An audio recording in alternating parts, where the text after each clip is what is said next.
Bonjour tout le monde, ici Anthony de chez Alias Entrepreneur pour un autre épisode extra. Aujourd'hui, on a une histoire d'entrepreneur, une entrepreneuse inspirante et j'ai vraiment hâte de vous la présenter. Ève de Petit Montagnard. Salut Ève, ça va bien? Oui, toi? Oui, ça va super bien. Je suis vraiment content de te recevoir parce qu'on est amis de longue date. On parle de ta business régulièrement. Puis aujourd'hui, j'ai le goût de partager comment que ça a commencé cette business-là. Mais avant de commencer le partage, j'aimerais ça remercier nos partenaires qui nous permettent de créer ce contenu-là semaine après semaine, c'est-à-dire la Banque nationale qui nous supporte depuis le tout début d'Alias Entrepreneur, le MEI, le ministère de l'Économie et de l'Innovation, le CETEC, le Centre de transfert d'une entreprise du Québec. L'acquisition d'entreprise, c'est un très beau vecteur pour se lancer en affaires. C'est pas ton cas, c'est pas comme ça que ça s'est passé, mais c'est un très beau vecteur pour se lancer en affaires. Et puis, bien sûr, le réseau Mentorat, un réseau de mentors partout au Québec. Si vous aimez notre contenu qu'on fait, s'il vous plaît, partagez, commentez, likez. Ça nous aide à déjouer un petit peu les algorithmes. Abonnez-vous à notre infolette, à nos chaînes podcasts, YouTube et TikTok, Facebook, Instagram pour suivre notre contenu. On pose du contenu différent sur toutes les plateformes.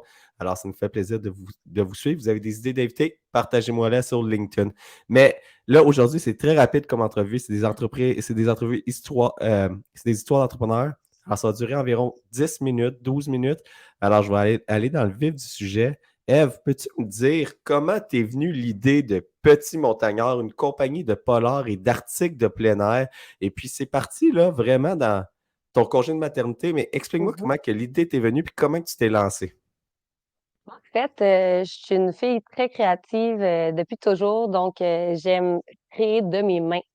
Puis j'ai toujours été une aventureuse. Je tripe plein air, donc je faisais beaucoup de plein air, du camping, du climbing, des expéditions. Puis je suis tombée enceinte, comme tu as dit, il y a maintenant 3 ans. Puis pendant mon moment enceinte, j'avais beaucoup de temps, j'étais en manque de créativité. Donc, c'est là que je me suis dit, mon Dieu, qu'est-ce que je peux faire qui manque sur le marché?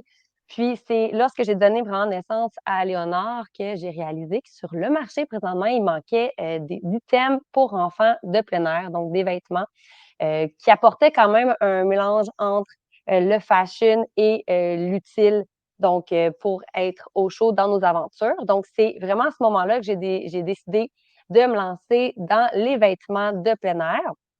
Donc, j'ai commencé sans aucune connaissance. YouTube m'a aidé.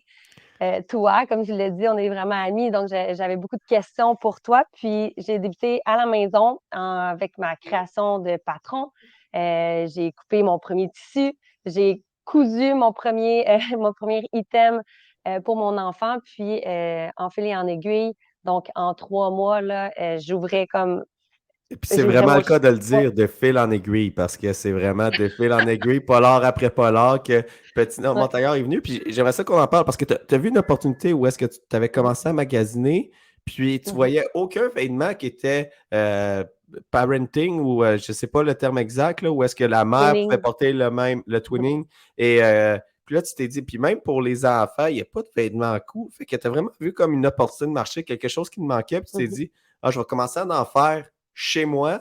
Puis je pense que c'était même pas chez toi, c'était chez tes parents, hein? Ben, la première été, en fait, quand j'ai commencé, c'est parce que j'avais loué la maison.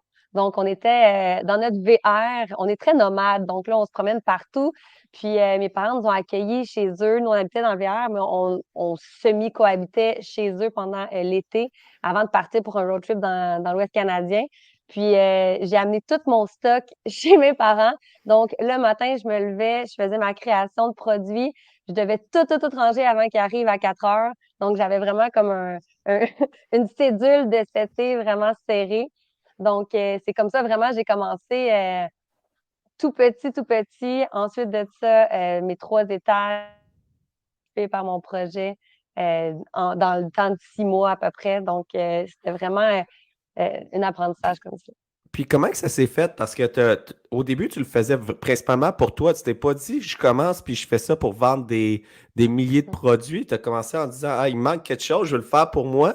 Tu Mhm. as commencé à poster des images, mais j'aimerais que tu m'expliques comment que ça a fait pour que tu aies vu la demande rentrer puis fait comme, hey, il y a une demande pour ça, on se met à en faire plus, à en faire plus. J'aimerais ça que tu parles un petit peu de ce chemin-là. Pour vrai, c'est une des questions qui me revient vraiment souvent parce que on me dit comment tu as fait, donne-moi des trucs. Puis je pense que j'avais entre les mains une super bonne idée. Tout d'abord, comme tu l'as dit, je faisais mes aventures. Donc, à chaque fois que je partais en montagne, j'étais comme, hey, il me manque ça pour moi ou pour mon enfant. On va le faire. Donc, tu sais, il y avait la première idée de l'expérience. On avait le produit que j'avais besoin. Donc, après ça, c'était plus de le présenter. Hey, si je suis quelqu'un qui en a besoin, ça veut dire qu'il y a quelqu'un d'autre qui en a besoin. Il y a d'autres parents aventuriers comme nous. Donc, on va le proposer.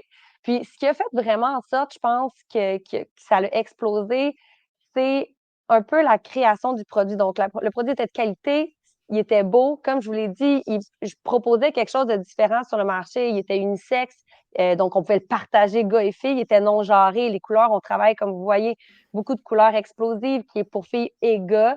On sortait un petit peu de l'ordinaire. J'adore le côté un peu euh, très fashion en nature. On peut prendre des photos quand même. Donc, c'est ça qui a fait en sorte que ça l'a explosé, le produit en soi. Puis sur les réseaux, quand même, je pense qu'on a une force d'honnêteté. Ce qu'on montre sur les réseaux, c'est ce qu'on fait avec le produit. Donc, les gens, ils peuvent après devenir la même communauté que nous, je dirais comme ça, de porter le même produit, de faire comme ce qu'on fait. Donc, c'est comme une suite logique d'aventures tous ensemble. Si je me permets de résumer, là, c'est que tu as été authentique sur les médias sociaux. Pour ceux qui ont écouté nos derniers podcasts, surtout dans celui du 7 juillet, où est-ce qu'on parlait de les tendances pour prendre de la place sur les médias sociaux, c'est l'authenticité, puis tu l'as fait très naturel. Tu partageais tes Ouais. aventures. Puis là, c'est là que les demandes se sont mises à rentrer. Hey, c'est où que tu as pris ton polar? Puis qu'est-ce que j'aimerais dire pour commencer, c'est que tu n'étais pas une influenceuse quand tu as commencé. Tu Mhm. avais quelques centaines d'abonnés. Puis c'est là que Petit Montagnard a vu le jour. Puis Petit Montagnard, il y a eu une communauté qui s'est créée, puis aujourd'hui, tu es à plus de 40 000 abonnés, je pense. Ouais, en fait 49, on approche de 50. Je suis encore pas une influenceuse personnellement. J'aime sur mon compte personnel montrer aussi mes aventures, mais sur Petit Montagnard, on a vraiment une création là, d'une communauté très forte. Des gens autant qui ont des enfants ou pas d'enfants, puis qui font du plein air. On a aussi quand même le cozy mom, je l'appelle comme ça, qui sont plus à la maison, mais parce que pour nous, une aventure, c'est pas juste une grosse expédition en 4 jours, pas de nourriture. Tu sais, c'est de sortir de chez soi. Fait que l'aventure est vraiment possible pour tous. Suffit juste de dire, hey, go, on le fait. Fait que, tu sais, c'est aussi simple que ça. On peut aller prendre une marche avec un petit montagnard, Mhm. on peut aller promener Ouais. son chien avec petit montagnard, on peut aller monter une montagne, on peut faire du touring, et puis on peut même animer des podcasts. Pour ceux qui ont remarqué, la plupart de mes podcasts, je les anime avec mon petit montagnard que j'adore, que je trouve très confortable à porter. Puis, pour terminer Mhm. l'entrevue, j'aimerais ça qu'on parle de la dernière partie parce qu'il y a eu une grosse phase de croissance. Tu commençais, Ouais. comme tu l'as dit, à coudre toi-même les vêtements, mais rapidement, tu as dû engager des couturières. Peux-tu m'expliquer Mhm. un peu comment que ça s'est fait? Tu as fait tes patrons, tu as engagé des couturières, puis expliquer un petit peu ce Ouais. processus-là jusqu'à temps que tu loues ton premier local et ton deuxième local. Donc, j'ai vraiment ça. Je commençais à la maison. Après à peu près 3 mois, c'est là que je me suis pris une couturière plus officielle. Donc, moi, je faisais encore toute ma coupe à la maison et j'apportais mon stock chez ma couturière. Elle finalisait le produit. Moi, j'apposais les boutons. Donc, ça a été vraiment comme la première étape. Ensuite de ça, j'ai cherché une équipe plus grande. Donc là, on est tombé à 9 couturières. Et une place où je faisais couper mon tissu. Donc, moi, je m'occupais plus du reste, marketing, expédition. J'étais encore toute seule. Et après 1 an et demi, c'est là que j'ai eu ma première employée qui est venue pour l'expédition parce que c'est juste faire nos boîtes, rouler les chandails, l'inventaire, etc. Puis maintenant, on est rendu aussi à l'étape d'une deuxième employée qui est plus en développement des affaires, événementiel, parce on touche aussi l'événement, l'initiation aux familles, donc pour faire autant du plein air avec nous que la création de produits. Donc là, on est rendu vraiment à une étape complète de développement, de j'ai parti à chez nous à maintenant j'ai des employés, je m'occupe de ça. On est rendu à Magog pour un gros local. Donc, ouais, Puis, ça a grossi.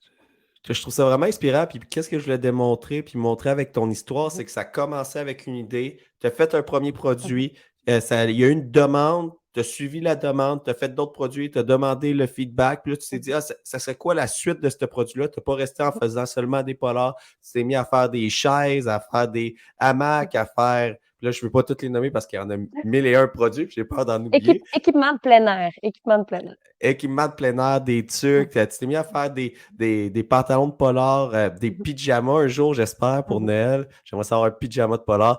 Mais tu sais, tu t'es mis à faire plein de choses, mais en suivant la demande du marché, Mhm. puis en faisant des lancements en ligne. Pas de boutique vraiment. Il y a quelques boutiques avec toi, mais ça s'est vraiment fait en ligne sur un Shopify que tu connaissais Mhm. pas. Tu es allé, tu Ouais. t'es inscrit sur Shopify, tu as monté ta boutique toi-même en apprenant, en posant des questions. Comment qu'on fait pour shipper? Tu posais des questions, j'y répondais des fois sur ton post. Là. Inscris-toi à ClickShip, ça pourrait fonctionner ou d'autres. Mhm. Il y en a d'autres. Puis c'est vraiment ça que je trouve inspirant, c'est que tu as commencé, tu as suivi la demande était là, tu as produit d'autres, tu as suivi la demande, tu en as fait d'autres, tu fonctionnais par le lancement, tu étais sold out, tu dis hey, je suis sold out.